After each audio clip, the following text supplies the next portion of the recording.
Hello students, मैं बलवान सिंह आज आपके लिए लेकर आया हूँ कक्षा 7वीं के भूगोल का पहला पाठ से संबंधित प्रश्न उत्तर। ध्यान से सुनना और समझना, इनको अपने नोटबुक में उतारना और याद करना। पहला पाठ है हमारा पर्यावरण। पर्यावरण यानी इसमें जो नाम दिया हुआ है परितंत्र का निर्माण या पर्यावरण।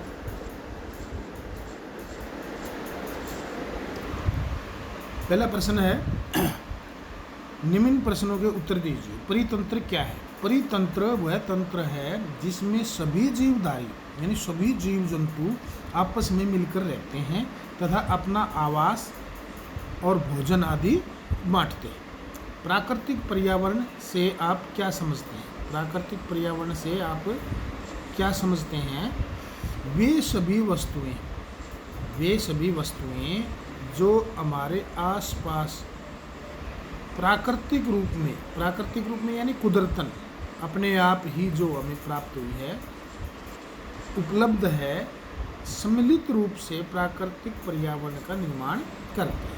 प्राकृतिक वस्तुएं कौन सी हैं? जैसे पृथ्वी है, ये प्राकृतिक है। पहाड़ है, पेड़ पौधे हैं, झीलें हैं, नदियां हैं, ये सब क्या है? प्राकृतिक है।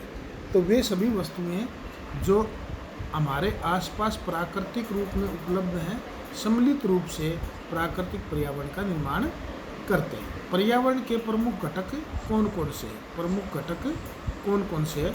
पर्यावरण के प्रमुख घटक हैं प्राकृतिक घटक यानी कुदरतन जो चीज़ें हमारे आसपास में जितनी भी हैं, नदियां हैं, पहाड़ हैं, पेड़ पौधे जो भी हैं, ये प्राकृतिक रूप से कुदरतन है। मानव घटक हैं यानी मानव के कई घटक हैं। आपने इसमें चित्र में भी देखा था पाठ के अंदर, जो है अकेला मनुष्य भी है, वो समाज में भी रहता है और वो बहुत सारी चीज़ें जो है बनाता, मंदिर मस्जिद गुरुद्वारे आदि, स्कूल में भी जाते हैं।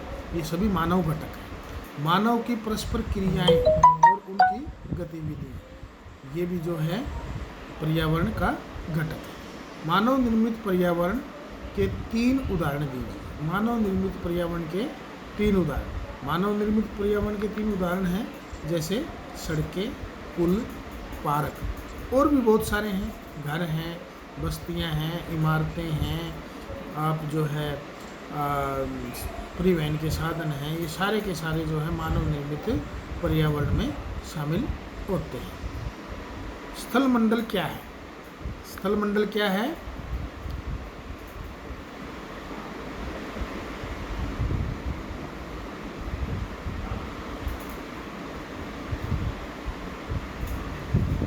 पृथ्वी की ठोस या कठोर ऊपरी परत को हम स्थल मंडल कहते हैं।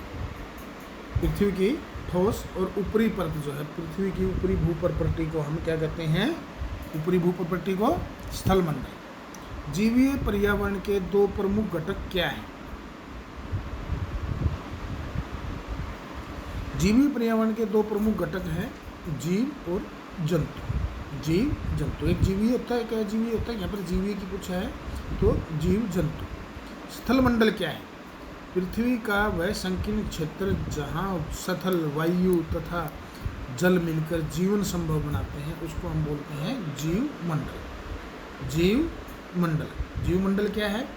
पृथ्वी का वह संकीर्ण क्षेत्र जहाँ सथल, वायु एवं जल मिलकर जीवन को संभव बनाते हैं, उसको जीव मंडल कहते हैं। सही उत्तर चुनिए। इनमें कौन सा प्राकृतिक परितंत्र है? मरुस्थल, ताल या वन? मरुस्थल, ताल या वन, इनमें कौन सा जो है आपको लगता है कि प्राकृतिक है? आपने ये बताना है इनमें कौन सा प्राकृतिक है और कौन सा अप्राकृतिक है। तो आप इनमें चुन सकते हो कि इनमें कौन सा प्राकृतिक है, बता सकते हैं। इनमें कौन सा प्राकृतिक परितंत्र है?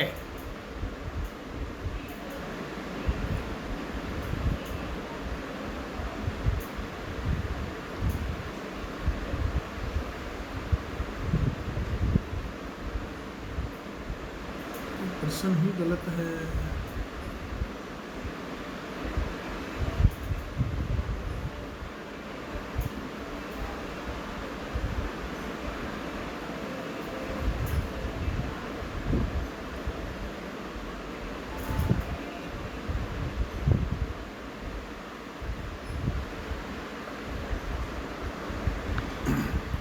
देखिए इसमें ये प्रश्न दिया है, इनमें कौन सा प्राकृतिक तंत्र परितंत्र है। प्राकृतिक परितंत्र है नहीं, बल्कि प्राकृतिक परितंत्र नहीं है। इनमें से कौन सा प्राकृतिक तंत्र नहीं है? तो इनमें मरुस्थल प्राकृतिक तंत्र है, वन भी प्राकृतिक तंत्र है, ताल जो है वो प्राकृतिक परितंत्र नहीं है। इनमें कौन सा मानवीय पर्यावरण का घटक नहीं है? मानवीय पर्यावरण का कौन सा घटक नहीं है? देखिए धर्म जो है ये मानवीय पर्यावरण का घटक है, मानव द्वारा बनाया गया है। समुदाय भी मानवों द्वारा बनता है। स्थल इसमें जो है उत्तर आ जाता है, स्थल जो है पर्यावरण मानवीय पर्यावरण का घटक नहीं है। इनमें कौन सा मानव निर्मित पर्यावरण है? देखिए सड़कें भी मानव निर्मित है, मनुष्य द्वारा बनाई गई है। समुद्र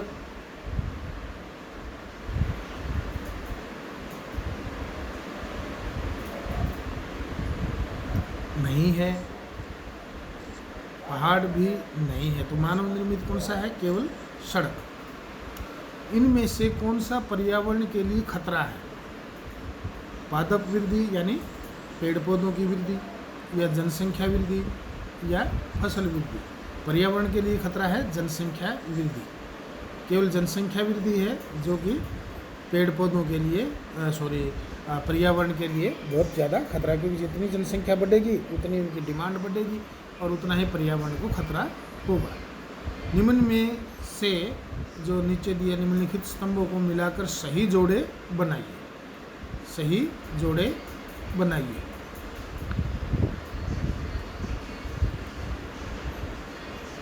जैवमंडल, जैवमंडल इसमें क ख ग दिया हुआ है। आपने इनके सामने जो वो लगाने हैं जो इसके साथ में सही फिट बैठते हैं। अब इसमें घ है पर्यावरण, क है ये जैवमंडल है, जैस मंडल लिख रखा है जो ये जैवमंडल है, ये जो है जैवमंडल है।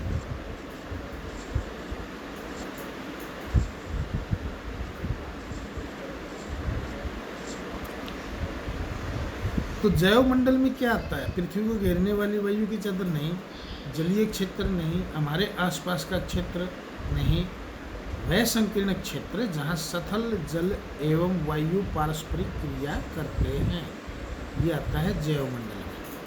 तो इसमें आ जाएगा चौथा, यानी क के साथ कौन सा आ जाएगा? चौथा। वायुमंडल क्या है? वायुमंडल पृथ्वी को घेरने वाली वायु की चादर, यानी ख के साथ कौन सा आ जाएगा? एक नंबर। जलमंडल क्या है? जलमंडल के अंदर आ जाता है हमारा जो है जलीय क्षेत्र, यानी ज के साथ में क्या आ जाएगा? 2 नंबर। और घ पर्यावरण, पर्यावरण क्या है? हमारे आसपास का क्षेत्र, यानी घ के साथ में क्या आ जाएगा? 3 नंबर। इस प्रकार से हम जो है इसके जोड़े बना सकते।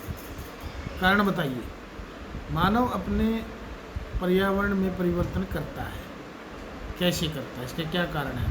उदाहरण के लिए वह भूमि प्राप्त करने के लिए जंगल को काट रहे हैं, घर एवं बस्तियां बसा रहे हैं, वह बिजली उत्पादन हेतु बांध बनाते हैं, और इन सब चीज़ों के लिए ये जो है पर्यावरण के अंदर बदलाव करना पड़ता है।